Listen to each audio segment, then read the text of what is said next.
Good morning, good afternoon, and good evening, everybody. Welcome to the Lead Forward Summit 2025. My name is Bishwa, and I'll be a session moderator for this session. I'm a mentee and volunteer at the Mentoring Club. We are thrilled to have you join us for this exciting event dedicated to inspiring leaders through mentorship. So we have housekeeping rules. The chat is disabled, so please put your question into Q&A section and we will review it and ask the panelists later on. Depending on the time, we can ask you to enable your audio to ask your question to the panelists. So today's session is diversity as a leadership asset, building inclusive futures. Now to guide us through this discussion, I'd like to introduce our panel speakers and panel moderator. Our panel speakers are Dr. Ayaz Vuta, Mame Bafo, Netaji Kapebaru, and our panel moderator is Jennifer Waldrop. So I'd like to welcome Jennifer. The floor is yours to invite our speakers for their introduction. Thank you, Bishwa. Great to see everybody here today. Welcome to the first annual event. Great job to the organizers. I'm so pleased and so delighted to be a part of the inaugural event. Thank you so much for inviting me to this wonderful opportunity. Today, we're going to have an amazing conversation with these amazing folks that are in the mentorship area. I'm so looking forward to hearing their stories and sharing some of the stories that we've talked about with you all today. First, I'd like to welcome Dr. Ayaz to the conversation so that he can introduce himself a little bit, and then we'll go and I'll invite Nataji next and Mame next so that they can introduce themselves, and then I will be asking some questions and I will share a little bit more about myself before I get into those questions too. So in the spirit of having the panelists be elevated in this platform, we're going to go with Dr. Ayaz first. Hi everyone, pleasure to be here today. I am from the UK and I am a Paralympic gold medalist in the sport of wheelchair rugby, and I also work for a charity running community groups, and I am also a coach for the Great Britain development wheelchair rugby team as well. So yeah, it's great to be here today. Excellent. So good evening to you, being over there in the UK there. We're going to have Nataji go next. Hi, everyone. My name is Netaji Kapebaru. I'm a software technical architect and a product lead with over 2 decades of experience in driving technological innovation, optimizing software solutions, and leading the global teams. And currently, my expertise spans on the cloud computing and the digital transformation using the cloud technologies. And throughout my career as a project lead, I have worked across continents, including the teams from the US, India, serving as an on-site coordinator, manager, and bridging the gaps between the different development teams. And also, I'm a mentor at the Mentoring Club. Thanks you, everyone. Thank you, Nataji. And Mame, we'd love to learn a little bit about you and your background. What brings you here today? Hi, everyone. I'm called Mame Bafo. I live in the Netherlands, Holland. With my family, I'm originally from Ghana, and I am an entrepreneur. So I do have a travel company and a retail company. And also I do have a community called Immigrants Making an Impact, where we share inspiring immigrant story to support each other. And I'm glad to be here today. Thank you. These esteemed panelists, as you can imagine, have lived in many places around the world. And so I'm sure they've got some great stories to share with us and how they've been able to have an amazing career and adapt to new environments. So I'm Jennifer Waldrop. I'm the executive director for a coalition called the Rare Disease Diversity Coalition. This coalition is really unique. It's based out of the United States because we are here to help and represent underrepresented populations. My background, as you can imagine, is certainly diverse. As an Asian American, born and raised in the United States from immigrant parents, I had my own struggles and my own ways of adopting and adjusting to the American world with having immigrant parents. So I'm the oldest, and so I had to share with them what it's like to be American per se. And through the years and decades, I've been able to have mentors help me and adjust to the way that a lot of careers happen.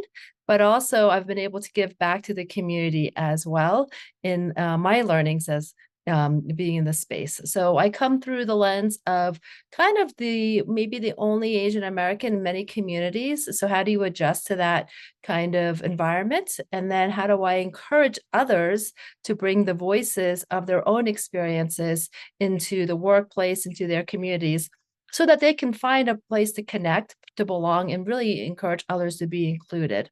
So when we think about the word diversity, as this panel discussion is all about bringing forward information that's a little bit unique and different, I want you to think through a little bit about what you yourself as audience members consider your unique qualities, and how you yourself have been able to help your own teams and your own work because of the uniqueness that you bring.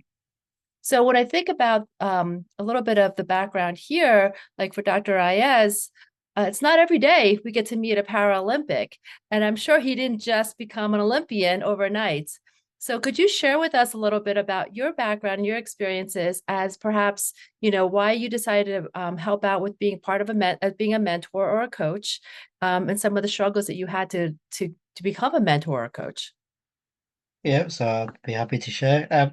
So I was born with a rare disability called Robert's syndrome, which has affected the growth of my legs, and my upper body has restrictions. So with my left arm, my elbow can bend, but my right arm, my elbow is fixed.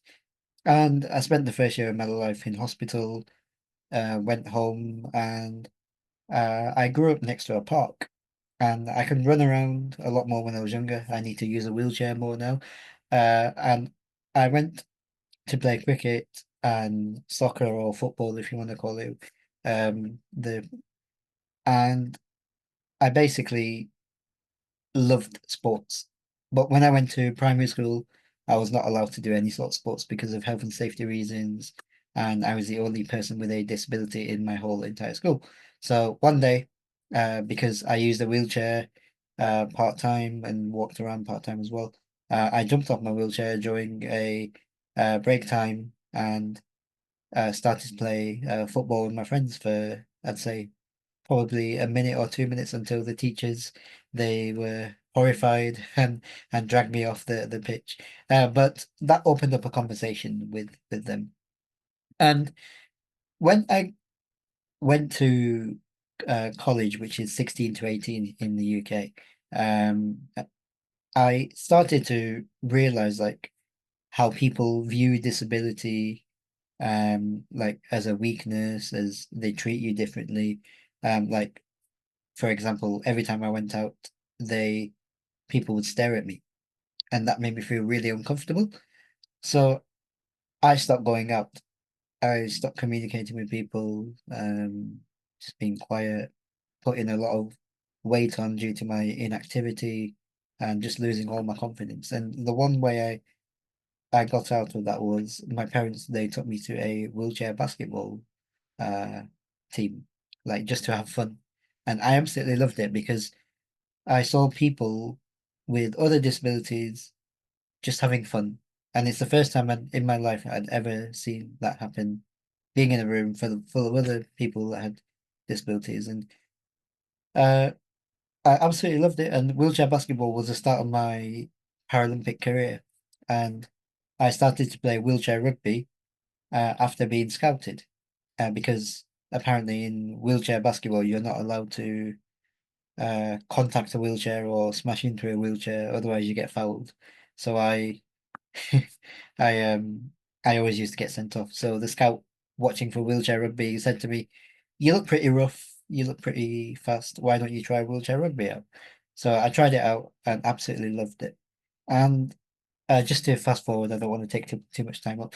I got selected for the Great Britain team very early in my rugby career, and I was told that I wasn't tall enough or physical enough to play wheelchair rugby at the international stage. So I had a mentor at my club team and my coach, and he really believed in me. And he said to me, "Give it 2 to 3 years, and you'll be back in, and you'll be a great player for GB." And that's exactly what happened, and gave me all the tools that I needed. And from 2013 up until 2022, I was a Great Britain athlete, competing at 2 Paralympics, representing Great Britain for 158 appearances and ending with winning a gold medal at the Japan Tokyo 2020 Paralympics. After being an athlete, I'd like to use my experiences of my story of resilience, trying hard, the power of having a role model. I try to coach other young people, and that led for me to have a job at the Great Britain wheelchair rugby team, and coaching the youngsters through and trying to help them to realize their potential. And in my day job, I really want to tackle the perception of disability in my community. And I found a very cool community engagement job where I have a community group of disabled people and helping them to realize their potential. And because they don't play sport, but they want to achieve things elsewhere in their life, and that's really good for me. So thank you for listening. Thank you. Yeah, there's definitely lots of perseverance and determination I'm hearing from your story. And it reminds me a little bit of parallel in a different scenario, though, for Mommy. As Mommy has mentioned, she's a successful entrepreneur, and you don't become a successful entrepreneur overnight. In the United States, we know that many small businesses go out of business within the first 6 months. But Mommy has been able to, in her dedication to her work, actually grow and thrive. Mommy, could you share a little bit about your story and talk to us a little bit about your mentee in particular that you've been able to help out? Oh, so that was a great startup. So coming here to the Netherlands, when I came, it was pretty tough. I had lived my formative years in Ghana. So adapting to the culture, the new language and everything was really challenging. But what I realized is that I had to grow myself. So I had the idea to go back to school. And today we're talking about diversity and how to use diversity as an advantage for ourselves. I want to talk about how we need to own our truth, to be truthful to who we are and not to change who we are. So when I went back to university, I realized that I was different. Looking at me, my skin color, especially, even though I had learned the Dutch language, my accent was, I don't know the words to use for it. Over the years, it has improved, but I didn't even want to speak because for me, it wasn't the best. But I realized this is me, so I had to show up the way I am. And that is how I started off. I embraced my authentic self. And then I started making friends as well. And through that, I came to know that people were interested in who I am. So people would ask me about Ghana, and I would share stories about Ghana. And then I realized that people are interested. People they said, one day I will want to go with you to Ghana. So that's where I set off to start my first company, African Culture Trip, to arrange meaningful trips back to Ghana. What I want to really emphasize on is, based on our diverse background, we have to stay true to who we are. Even though we may look different, even though our accent may be different, we have to stick to our truth and then grow from there. So starting a travel company, I moved on from there. And then I also I realized that as an immigrant, I needed to connect with other immigrants.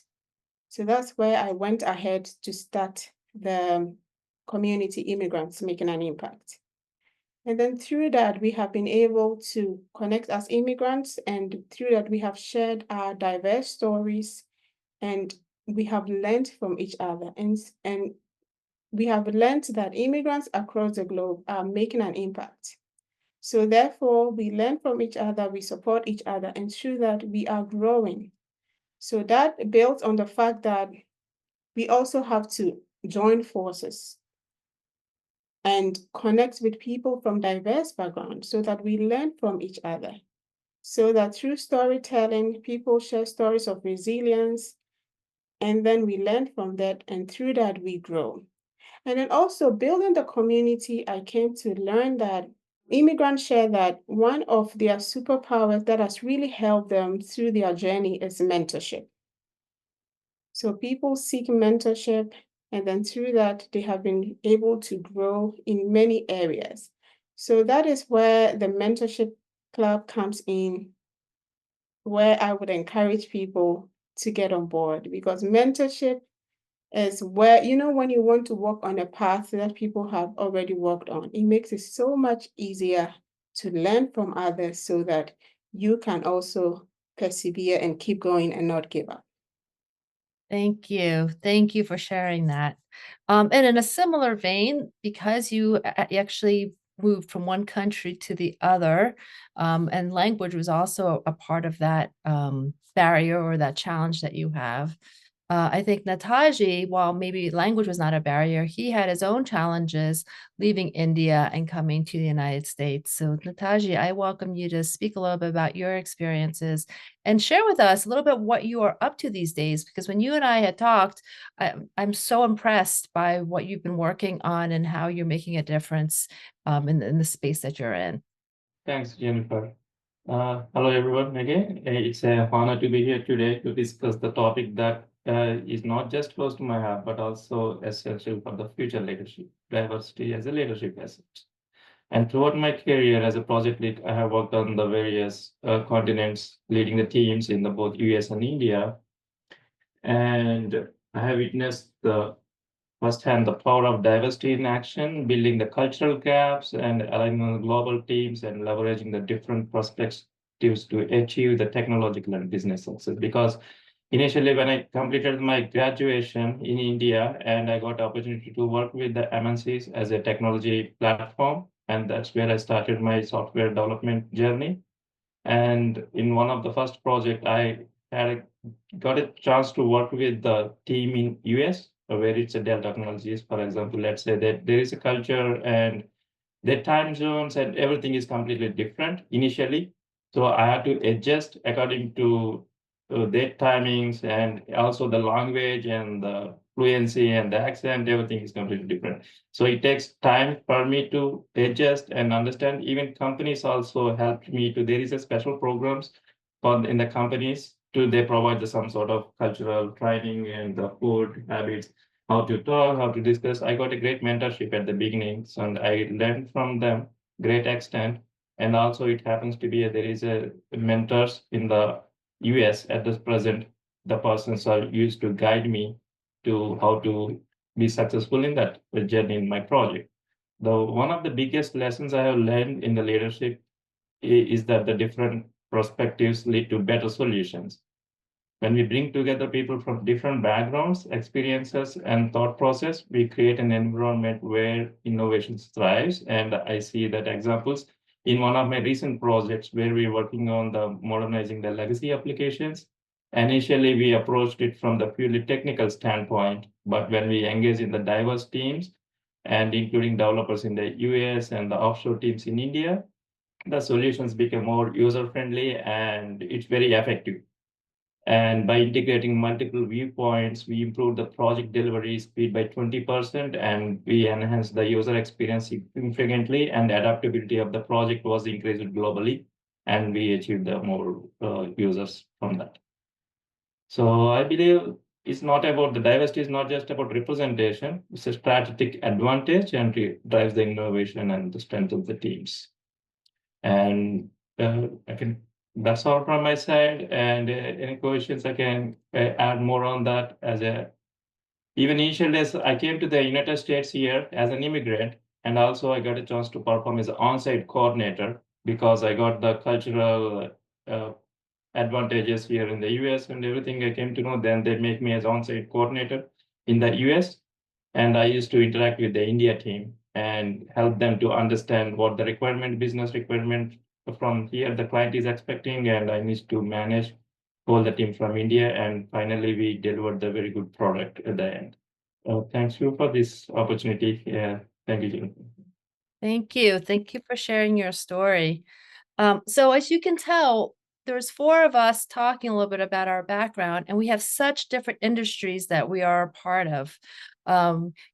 Yaz being a part of the sports and Olympics area, Mammy being an entrepreneur in the travel area, and Nataji being in that tech space specifically, and then myself being in the public advocacy healthcare area. So for those, and I know we have a diverse set of folks that are listening in today and watching us. So I will share a little bit about my story and how I came into this role, because it might be relevant to some of the folks that are curious about my background and curious about the healthcare patient advocacy area. So as I mentioned, I lead this coalition called the Rare Disease Diversity Coalition, but I haven't always led this coalition. About 15 or 17 years ago, I met this woman who was working for the American Cancer Society, and she was working in the health disparities, is what we called it, in that department, and I was working in the diversity department.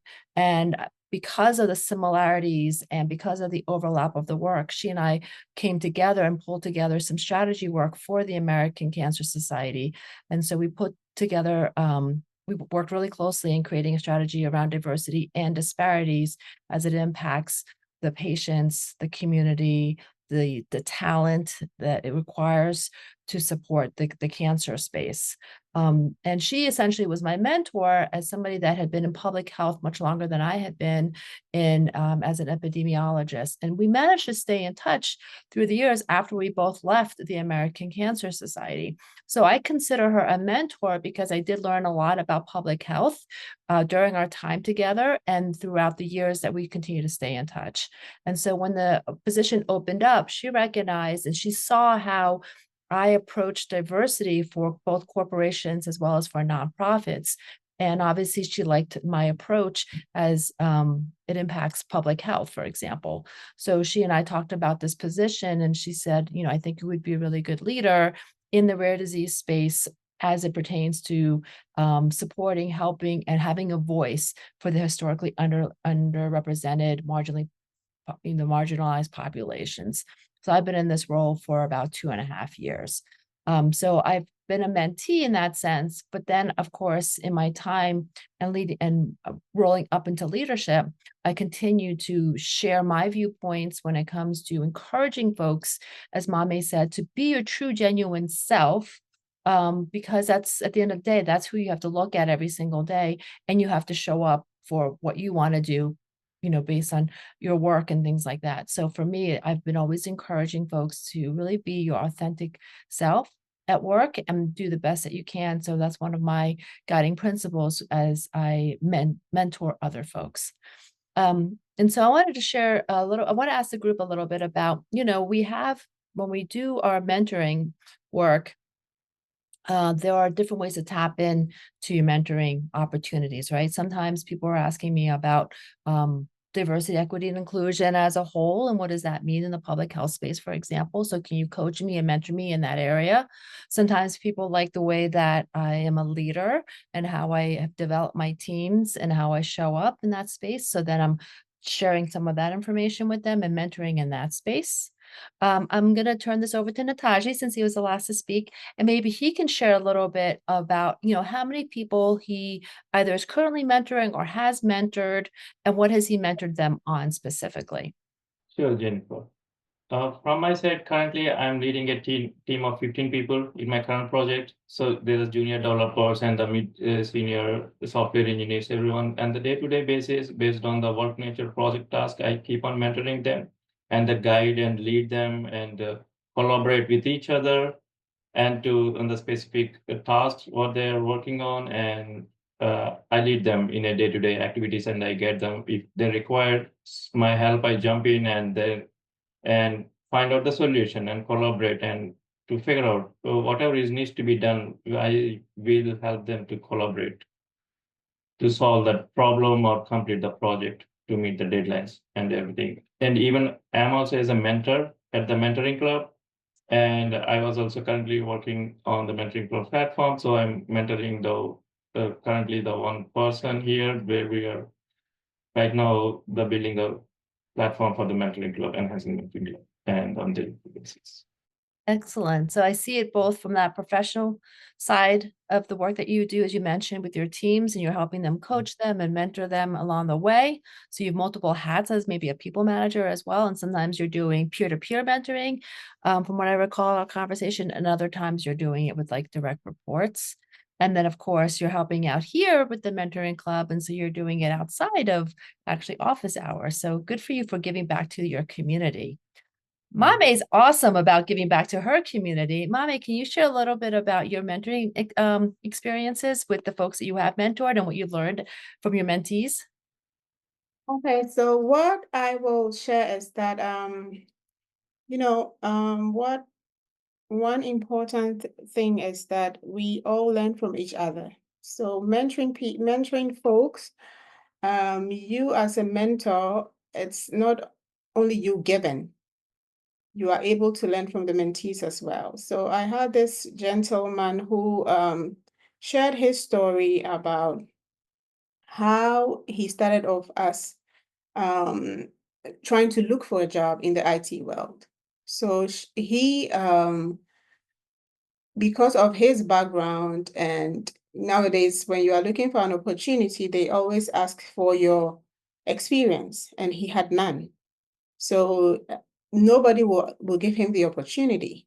And also his accent and many other things were, in quotes, working against him. So he started to knock on people's doors to ask if he could fix their computers, since he had a background in IT.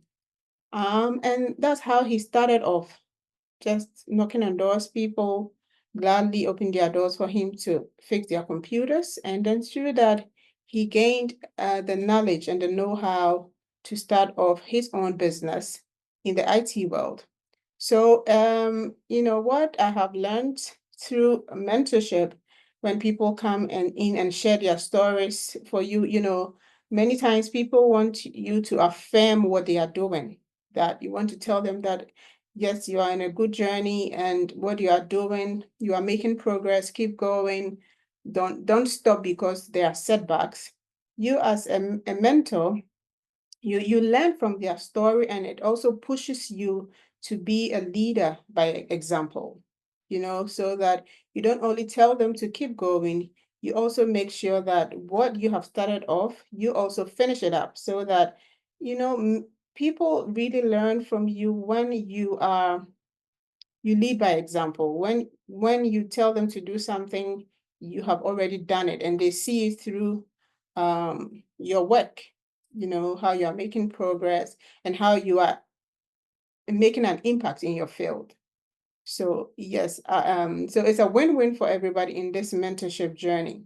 And then also, one thing that I'll share is that, during the mentorship journey, you have to try to build sustainable relationships.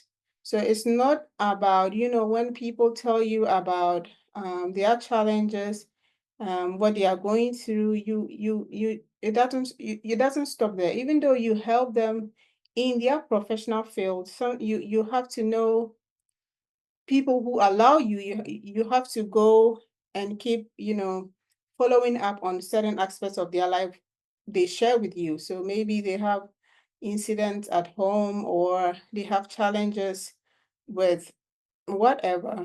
You follow up on that, and then you help them as well, so that you build on some sort of relationship that you nurture, and then it goes a long way on the journey. So that's what I would love to share. And you're so absolutely right. It is so personal with mentorship. It's not just you pick up a book, there's a guidebook, and you just read from it and provide advice and guidance that way. It really is being as a mentor, it's really great about asking really good questions, being a good listener, and truly understanding what maybe the mentee, providing you have your own experiences and guidance along the way. We do have a Q&A section coming up pretty soon. So for those in the audience that have any questions for us, you have folks from around the world. You have folks with this breadth of knowledge and experiences. So I encourage you to drop us a question in the chat if you have one for us. But I'm going to go to Dr. Ayaz, because he has this amazing experience right now as he is not just mentoring, but also truly coaching folks in the sports area. So Dr. Ayaz, do you have a story that you'd like to share with us as for your mentees as well, that how you have learned from them in the space that you're in? I coach the Great Britain wheelchair rugby. We call it the talent squad, which is the development squad. So every year we nominate athletes that have done well to go and represent the Great Britain squad, or get invited to their training camps.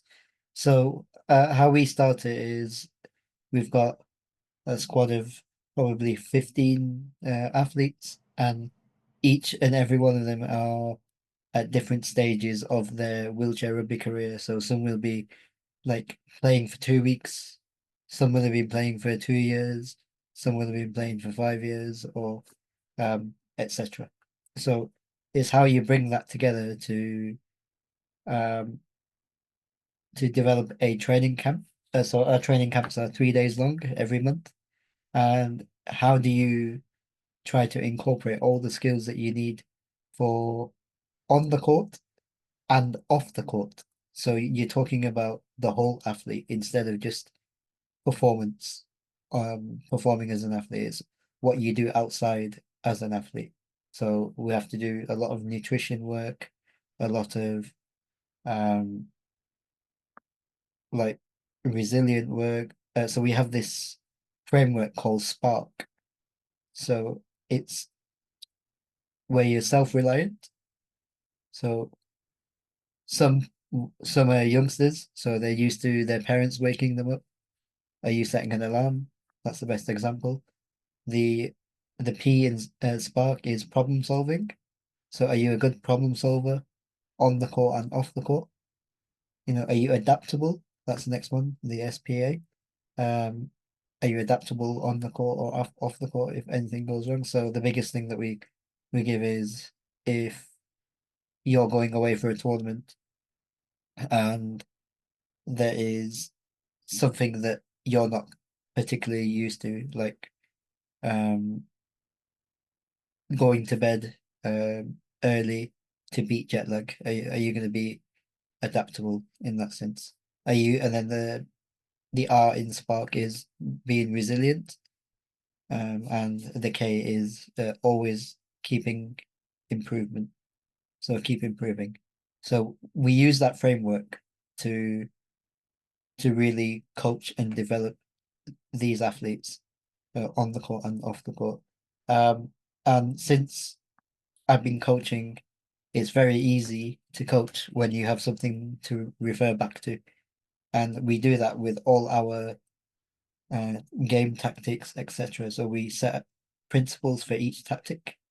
And then when you're coaching is, okay, why did that go wrong? Or why was that successful? Is that because you hit the principle or you didn't hit the principle? So it's always good to set good behaviors and objectives as you go along. So yeah, that's coaching and mentorship in a sports environment. Excellent. And hopefully everyone on here and people that are watching maybe can consider themselves an athlete. Hopefully everyone's at least doing some sort of workout on a weekly basis.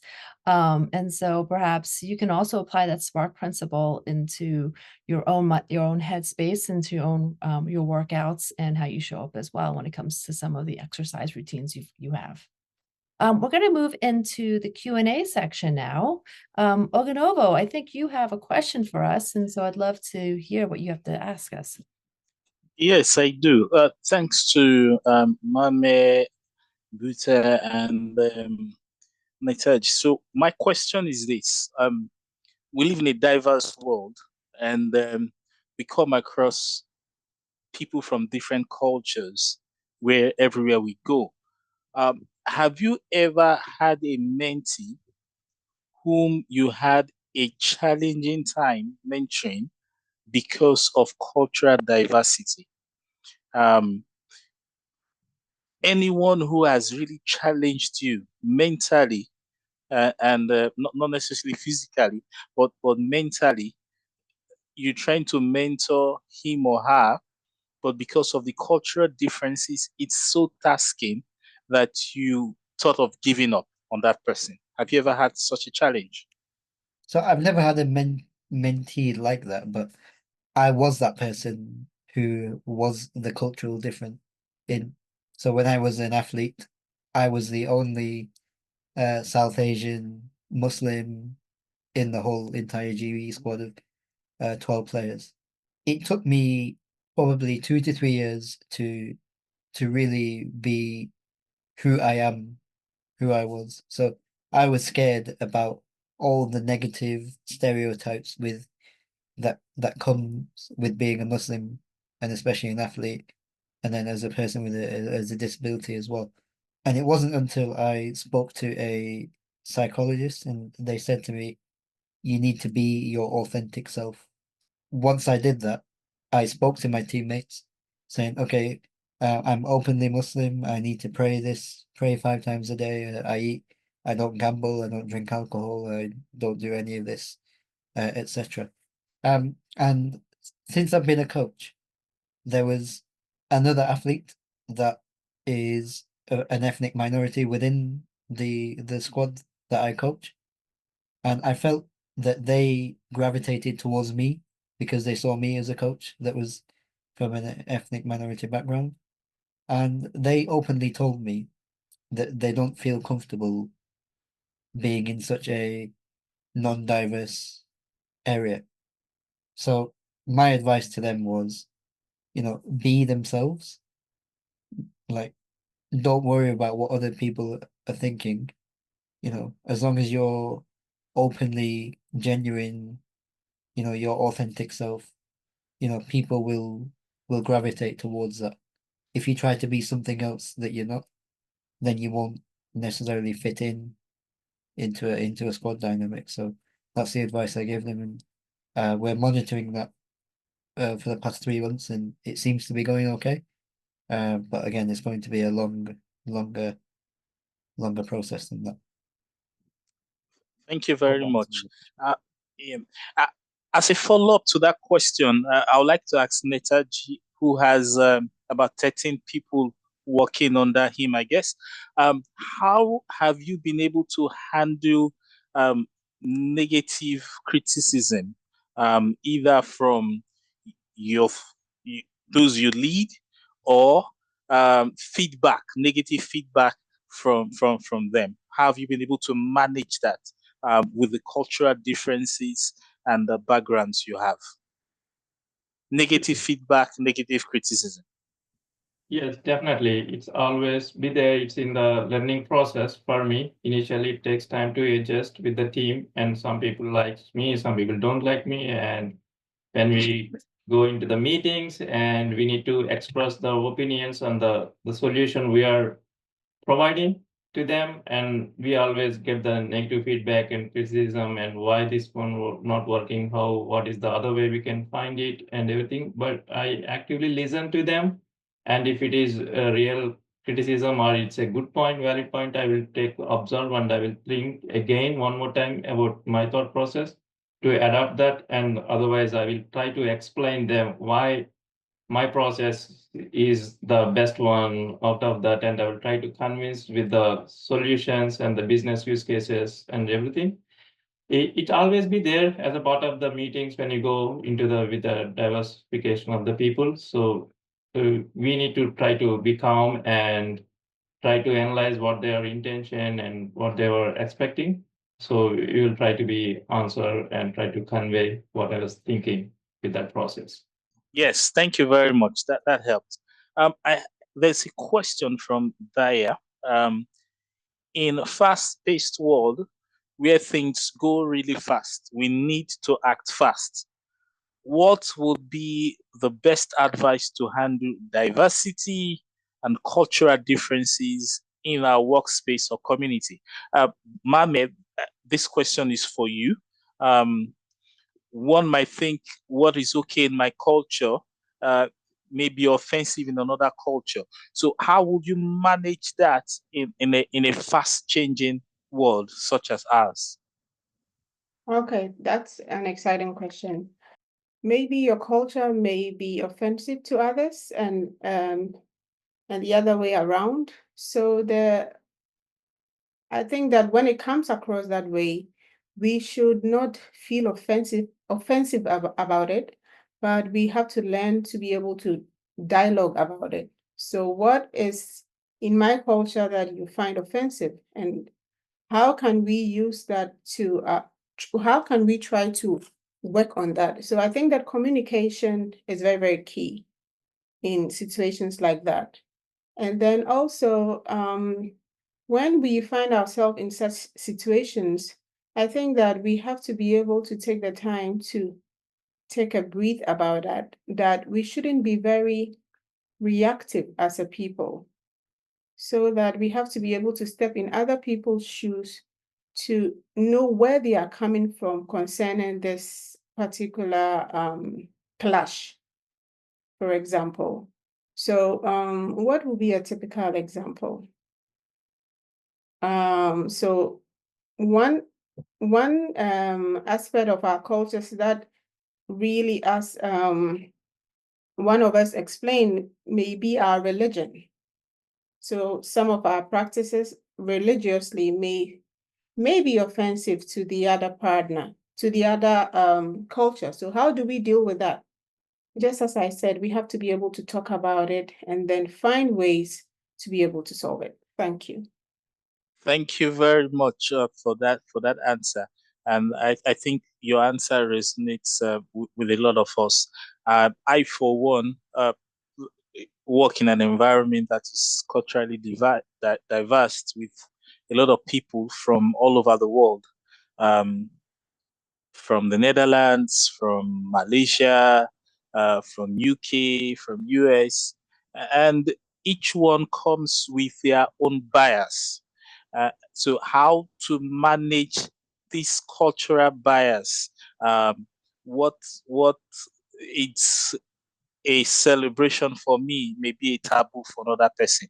And I think showing empathy, like you said, placing yourself in the other person's shoes really helps to navigate such situations wherever we find ourselves in. I don't see any other question in the Q&A, so I would like to hand back to the session moderator to wrap up the session for us. Thank you very much. Thank you so much for asking your questions and for helping us navigate through some of those opportunities to hear from the rest of the panelists. I do want to share that we have another question that came through. It was asking about challenges, a little similar to what Mame answered. And the specific question is, what's the most challenging situation, either at work or life, and what strategies have you used to overcome it? And so if I may, and anyone else on the panel, feel free to jump in, but since I've got the mic open, I wanted to share a little bit about, because of my background in being a consultant in the diversity, equity, and inclusion space, and along with being a consultant is encouraging folks to do leadership development, being mentors, and those types of practices. There is a gentleman by the name of Geert Hofstede, Hofstede. And if you are familiar with Hofstede's research, he does cultural dimensions, and there are different theories to cultural dimensions. So some of the challenges that we find ourselves in sometimes in the diversity space, in the culture space, might be answered if you understand a little bit about Hofstede's dimension work. So he talks about power distances. So did you know the power distance in different societies are different? Things that happen in Asia are very different than happened in Africa, for example, and they're very different than happens in the United States. So the degree to which in a society you accept inequality and hierarchy is the definition of power distance. And another example is when I think about Confucianism and that type of status, teacher to student, parent to child, that those hierarchies is very different in places like Sweden as it is to China. So that's an example there. Another example is thinking about communication styles that kind of falls into this category. When some folks are more direct with their communication styles, and some folks are a little bit more indirect. And so you are generalizing in this, but I think it's helpful to understand these philosophies and these differences so that as a mentor and as a coach and as a guide or a team leader, you're able to help a little bit because you understand somebody else's background. But at the end of the day, like we talked about, it's really important to work on understand the individual and the person that you're speaking with. And sometimes those individuals are representing a whole group of folks, and sometimes they're representing themselves too. And that also plays into the way that you articulate and work with them. So I wanted to share that concept with you. Mame or Ayaz or Natasha, do you have anything to add in terms of the challenges that you've experienced at work and strategies that you've used to overcome it? I would love to add on to what has already been shared. So, one unconscious part of many of us when it comes to diversity and the way we show up is that many people unconsciously show up as a victim when it comes to what they have to give at the table. So they have no idea that unconsciously they feel like everybody is coming at them and they are not being heard, and people don't like them. So because they show up unconsciously in that way, many things do not work out. They are not able to be that impactful leader. So this is something that I want to entreat all of us to, sit down with ourselves and then reflect on it. Do we show up as a victim unconsciously? Then we need to work on ourselves. Many times we love to point fingers at the other person sitting at the table. But I believe that we have to be leaders who are more conscious of who we are so that we can operate from a very truthful place and make a significant impact. Okay, thank you very much. I think we'll just have 2 minutes to take 2 quick questions that just came in. Pardon me. And please try and keep your answers to 1 minute tops. This to you, Ayaz. What are your strategies to enhance psychological safety amongst those you work with so that they feel safe and they can trust you enough to open up to you? As a team, we have we set a culture of, respect, honesty, anything that's ever said, stays in the room and stays confidential within the room. And as a coach, you have to build that trust with somebody within one-to-one training sessions or one-to-one meetings, and they have to know that they can trust you not to say anything. So it just happens, and just to be approachable as a coach, you have to be prepared to listen. I think throughout my coaching career, I've been told what to do and told how to feel and told how to be a robot. But with times changing, you have to be a bit more compassionate with people's issues. If they have certain personal, medical, etc., you have to be compassionate with that. And the more you are compassionate, the more people can trust you and open up that dialogue. So that really helps me gain buy-in from my team. Thank you very much. Thank you. Our time is up. I'm not sure we're able to take the last question. Jennifer, thank you. And I'll go back to the moderator. Thank you very much. Thank you. Thank you for helping us with those questions. Well, we're going to wrap up this session now. I'm so grateful for these esteemed panelists to be able to share their stories. It has come from a very variety and diverse background and their experiences, and hopefully you've all learned from them. I know I have, and I know others have. I'm getting messages that others are learning from their conversation, their experiences, and so I have more information now in my tool belt that I can use, and I can also have new friends that I can connect with around the world as well. So I'm going to pass this back over to Bishwa because he's going to help close out this session. So please join me in thanking these great experienced folks, Dr. Ayaz, Natasha, Mame. I really appreciate you being on this panel, and I'm so honored and grateful to be a part of the session with you. All right. Before we wrap up, I'd like to extend a heartfelt thank you to our incredible panelists, Mame, Ayaz, Netaji, and also Aganobo in doing the Q&A section. Your insight and expertise have truly made this session valuable and inspiring. We appreciate your time and effort you've dedicated to sharing your knowledge with us today. Let's give a virtual round of applause to all our speakers. All right. So, so we have a survey. Based on what we did today, we value your feedback and complete the session surveys to help us improve and continue delivering impactful events. As a thank you, you will receive 1 month of free mentee subscription to the Mentoring Club for every session completed.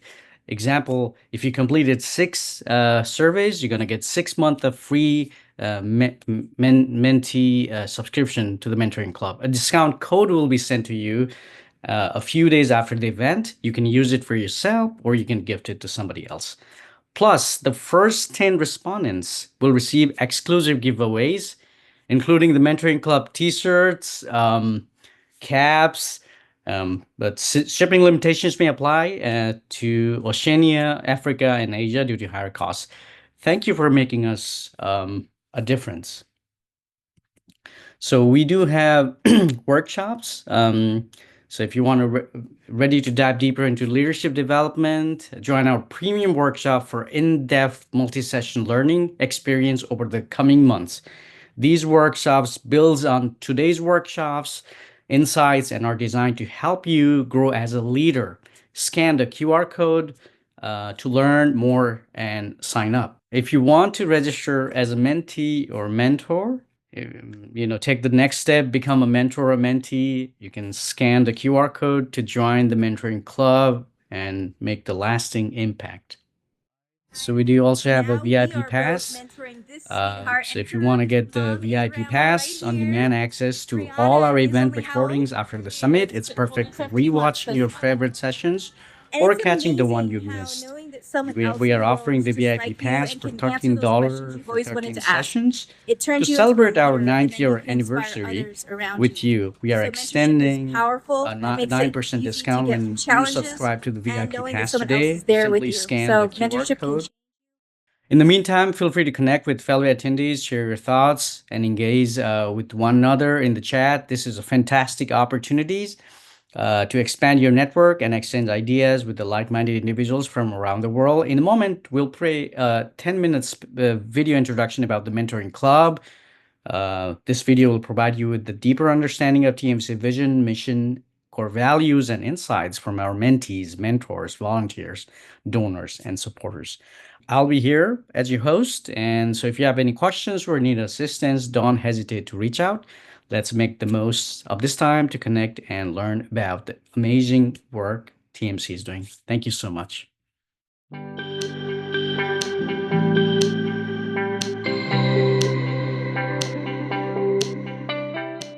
Well, mentorship changed my life. My mentor is right there, Barb. Hi. Now we are both mentoring this sweetheart and her mom and grandma right here.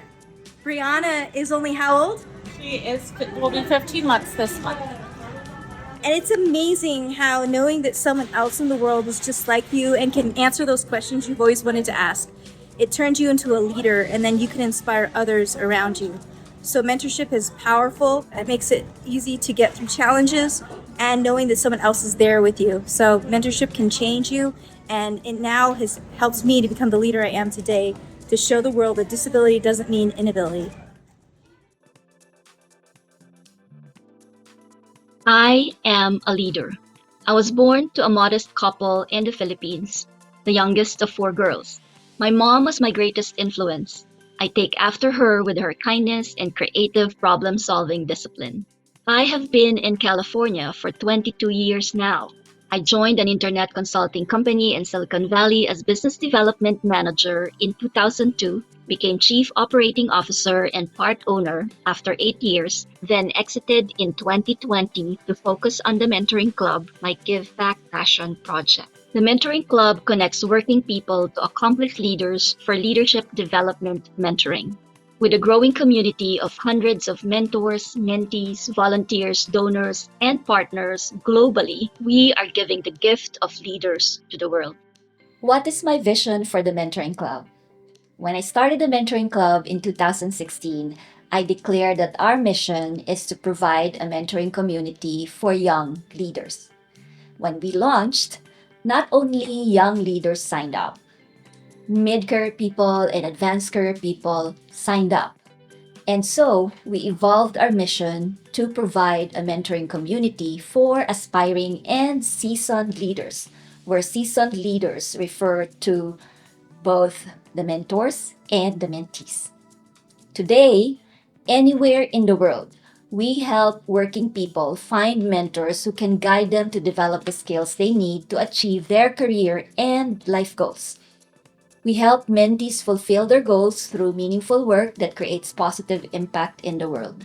We believe that when we're doing meaningful work, that's when the leaders in us come out, because we care about the results. And when we care about the results, then that is how we can make a positive impact in the world.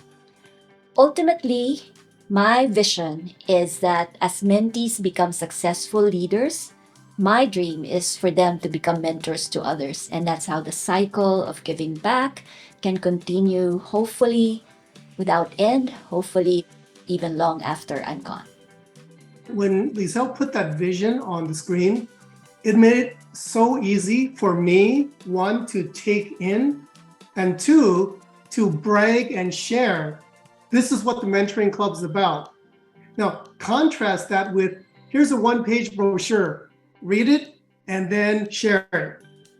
I'm not likely to do that, but just because Lizelle made it easy for me to see a picture, the best part of the picture, I could see myself in that picture. One of the ways we attract people into the Mentoring Club is to share our leadership core values. Our anchor values are trust, leadership, and community. Under trust, we believe that integrity, honesty, and commitment are what make us trustworthy as individuals and professionals. Under leadership, we believe that health, vision, and execution are all needed to be successful leaders. One without the others pretty much leads to nothing. We have to have all of them. And it is understandable that not all of us will be great at both visioning and execution. So if you're great at visioning, find somebody to help you execute. And if you're great at execution, find somebody whose vision you can support and help execute. That way, both of you can become successful leaders. And the last anchor value, community. Under community, we believe that humanity, contentment, family are the social grounding forces that make us feel fulfilled and happy. At the end of the day, even though we're successful as leaders, if we don't have anybody to share that success with, then it will be a lonely success. And so we encourage everybody to think about their values. And if those values align with ours, then this may be just the right community to be a part of. What are the proofs that the vision and the mission are being realized? Throughout this conference, I invite you to watch some of the testimonials that our mentors and mentees are sharing about their experiences within the community. What can you say were the most important skills that you right away translated to success in the workplace for you? Yeah, so I was having a lot of problems making conversation. Okay. I would go to work, get my tasks, do them, and go home and repeat. And I was having a lot of problems communicating things that I wanted, things I didn't want, career growth, expansion.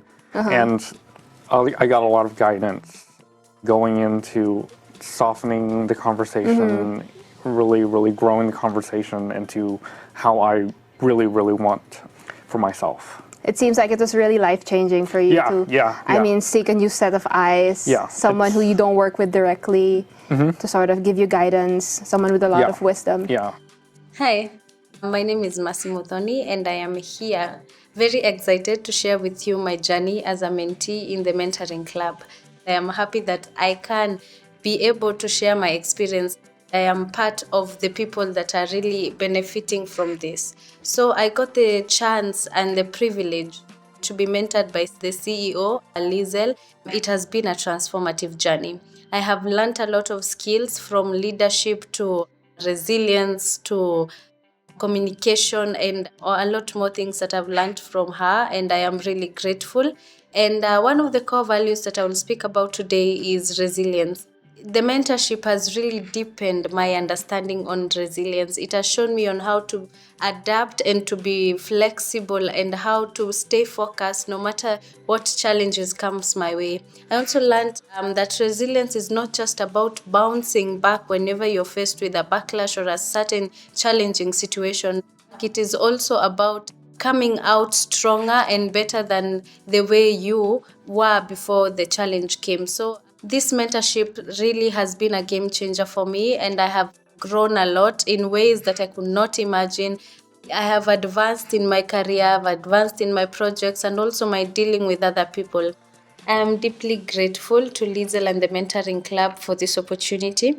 The journey has been of growth, learning, and self-discovery, and I can't wait to apply everything I've learned to make a meaningful impact in my community. So thank you so much for this incredible experience, and have a great event.